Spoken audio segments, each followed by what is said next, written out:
The number of deadly DUI crashes is on the rise in San Diego County. District Attorney Summer Stephan is here with insight on the trend and what is being done to stop it. Good morning, and thank you for being here. Good morning. Right off the top, during commercial, I told you, I said my tolerance for this does not exist because I was hit by a drunk driver many years ago. I'm very lucky to be alive, and I don't understand why this is still happening. There's all these options. There is no excuse. It's one of those murders, deaths that are completely preventable. It's like in your hands to prevent it. And it's very sad to see this year, the really strange trend that we are watching is that of our 24 homicide DUIs where somebody died, there's many with many injuries.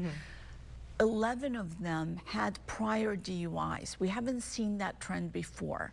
Usually it averages about 4 or 5 with priors. So it means that these are people, like 40% of them had a DUI, were warned, were given classes, and still continued to drive while under the influence. Of course, the second time, and it's probably the 10th time they haven't been caught, they kill someone. What do we do to prevent this? When you talk about repeat offenders and rising numbers, and then it's the time of year where people are partying, going out, having drinks, bigger meals, you know, or they're just drinking because of other reasons, because it's a hard time of year for them. What do we do to make people know that there are other options? This just shouldn't be something that's happening. I think it has to be a whole community commitment, and this is why I wanted before the holidays to show the numbers. These are real people. Of the 24 homicides, 25 are dead. Guess what? They're not coming home to their families for the holidays. They're not going to be at the table, and the hole left in these families' hearts. So what I want is a whole community commitment. This is not about being nice. If you see a friend, you're at a party, and you see somebody drinking or under the influence in another way, and they're getting their keys, just intervene, call police, do something, but don't let them drive under the influence. You're actually saving their life, because when you're facing the DA's office in a DUI homicide, the least charge is 10 years in prison. But in the 11 cases where they had priors, we charged murder, which is 15 years to life. So it is a very large consequence. There are no winners. You're not going to win, and the person whose life was lost is not with us. Yeah, I love your do something. Yeah. Do something. Yeah. Speaking of doing something, what is your office doing also as well to be able to help bring these numbers to like a zero?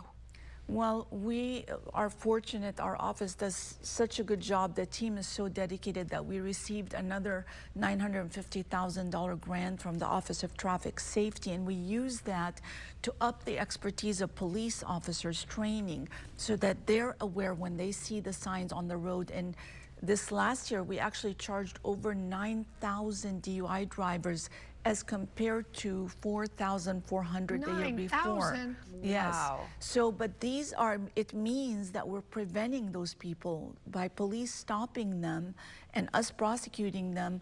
We are not waiting for a murder to happen. So that's part of how we use our grant. We use it to have an expert that looks and does a reconstruction of the crime scene, helps law enforcement so that we can build strong cases, and prevention awareness with kids and with community. But the solution is going to lie with every family member and every person committing to not drink and drive and not use drugs and drive. And having a plan.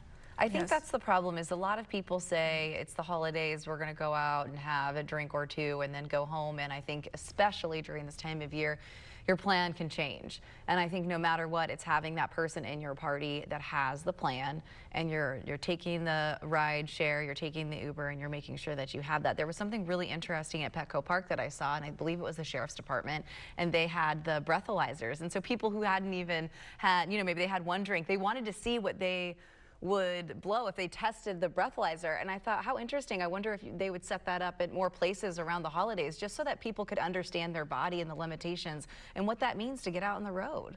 Yeah, there are many great ideas. It's a whole community response, but you're right about having a plan ahead of time, because once people start drinking, the plan is going to be not very good. So the plan needs to be done ahead of time so they know that they have the rideshare app on their phone, the credit card's already connected, they know exactly what to do, or they're relying on a friend for a pickup. Please don't drink and drive. Yes. It's as simple as that. Yes. Please don't do it. There's so many options. Summer Stefan, thank you for being here. We appreciate your time. Thank you.